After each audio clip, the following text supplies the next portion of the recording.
இப்போ வந்து என்ன செய்ய போறோம்னு பாத்தீங்கன்னா செவரொட்டி அப்புறம் நுரையீரல் ஈரல் எல்லாம் சேர்த்து ஒரு கிரேவி செய்ய போறோம். 100 மில்லி அளவுக்கு ஆயில் சேர்த்துக்கலாம். கொஞ்சம் பட்டை லவங்கம் சோம்பு பொரிஞ்ச உடனே கொஞ்சம் கருவேப்பிலை பெரிய வெங்காயம் வந்து ஒரு கைப்பிடி அளவு சேர்த்துக்கலாம். வெங்காயம் வந்து நல்லா வதக்கி விட்டுக்கலாம். 50 கிராம் அளவுக்கு இஞ்சி பூண்டு விழுது சேர்த்துக்கலாம். இதே கொஞ்சமாக அரைச்சி சேர்ந்து தக்காளி விழுது சேர்த்துக்கலாம். சின்ன வெங்காயம் வந்து ஒரு கரண்டி சேர்த்துக்கலாம். நீங்கள் வந்து விருப்பப்பட்டீங்கன்னா பச்சை மிளகா வந்து ஒரு 4 மிளகா 5 மிளகா சேர்த்துக்கோங்க. இப்போ நம்ம எடுத்து வச்சிருந்த நுரையீரல் ஈரல் எல்லாமே சேர்த்துக்கலாம். இது வந்து ஒரு 2 கிலோ அளவுக்கு இருக்கும். இப்போ வந்து இதெல்லாம் நல்லா சேர்த்துட்டு வதக்கி விட்டுக்கலாம்.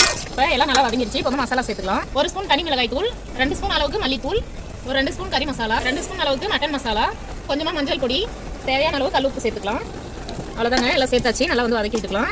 பாருங்க, நல்லா வந்து மசாலா எல்லாம் போட்டுட்டு கறி வந்து நல்லா வதங்கி வேக ஆரம்பிச்சிருச்சு. இப்போ வந்து ஒரு 1/2 லிட்டர் அளவுக்கு தண்ணி சேர்த்துக்கலாம். 1/2 கரண்டி அளவுக்கு தேங்காய் விழுது சேர்த்துக்கலாம். ஒரு 1/2 கரண்டி அளவுக்கு பொட்டுக்கடலை விழுது சேர்த்துக்கலாம். இதெல்லாம் சேர்த்துட்டு நல்லா வந்து கிண்டி விட்டு மூடி வச்சிடலாம். நல்லா வந்து கறி வேகட்டும். பாருங்க, நுரையீரல் வந்து நல்லா வெந்துருச்சு. நம்ம வந்து எடுத்துடலாம்.